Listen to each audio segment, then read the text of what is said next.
বিশ্বজুড়ে ইরান সরকারের বিরুদ্ধে বিক্ষোভে শত সহস্র মানুষের অংশগ্রহণ দেখা গেছে। প্রবাসী ইরানি বিরোধী নেতৃত্বের পক্ষ থেকে গ্লোবাল ডে অব অ্যাকশনের আহ্বানে ইউরোপ, উত্তর আমেরিকা ও অন্যান্য অঞ্চলের বহু শহরে সমাবেশ অনুষ্ঠিত হয়েছে। জার্মানির মিউনিক, যুক্তরাষ্ট্রের লস অ্যাঞ্জেলেস এবং কানাডার টরেন্টোতে সবচেয়ে বড় বিক্ষোভ হয়েছে।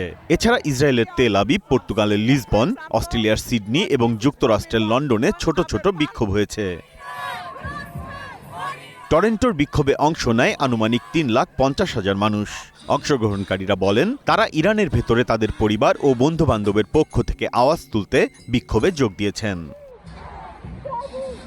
লস অ্যাঞ্জেলেসের বিক্ষোভ সমাবেশে সমবেত মানুষের উদ্দেশ্যে ভাষণ দেন নূর পালবি।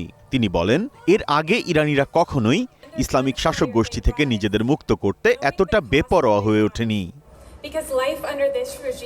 গত 28 ডিসেম্বর ইরানের রাজধানী তেহরানের কয়েকটি বাজারে অর্থনৈতিক সংকটের জের ধরে ছোট ছোট বিক্ষোভ থেকেই ইরানে বিক্ষোভের শুরু। পরে তা ছড়িয়ে পড়ে দেশজুড়ে। মূল্যবৃদ্ধি, তীব্র মুদ্রাস্ফীতি, রিয়ালের দরপতন সব মিলিয়ে ক্ষুব্ধ তরুণ জনগোষ্ঠী ও সাধারণ মানুষ রাস্তায় নামতে থাকে লাগাতার। গত বৃহস্পতিবার থেকে পরিস্থিতির আরও অবনতি হয়।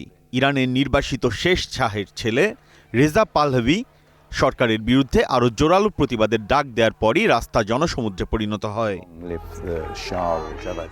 রয়টার্সকে দেয়া এক সাক্ষাৎকারে রেজা বলেন, ইরানের সরকার পতনের দ্বারপ্রান্তে আছে, আর এ সময় হামলা চালালে তারা আরও দুর্বল হয়ে পড়বে। যুক্তরাষ্ট্র হস্তক্ষেপ করলে ইরানের পতন ত্বরান্বিত হবে বলেও মন্তব্য করেন তিনি। Biprajit Chanda, Green News desk.